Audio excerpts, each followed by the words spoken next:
After years of letting the country's farmers mostly plow and seed their fields by hand, Zimbabwe's government has started large-scale mechanization of its agriculture industry, which has suffered from low productivity for years.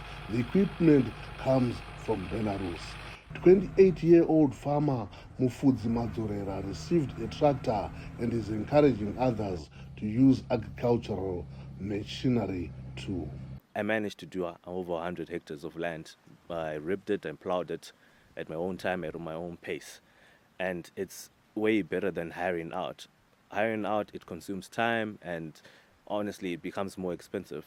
Owning your own tractor is cheaper because the government of Zimbabwe is then giving us an option whereby you can pay for this in a period of 5 years. Belarusian President VaAlexander Lukashenko visited Zimbabwe on January 3rd, bringing with him 1,000 tractors and other agriculture equipment. Но мы готовы всегда помогать вам. Despite the distance that separates us, we are ready to cooperate with you, to get everything you need, to give you a helping hand, anywhere, anytime, help you address all the issues, all the problems that you have. Belarus is the subject of US and European sanctions for supporting Russia's war on Ukraine, something Zimbabwe's president addressed. Both Belarus and Zimbabwe are serious candidates of sanctions. So it is not surprising to see victims of sanctions cooperating. The US, the EU, and other Western nations imposed sanctions on Zimbabwe's leadership in the early 2000s following reports of election rigging and human rights abuses. Political analyst Alexander Rusero explains why he thinks Zimbabwe has turned to Belarus.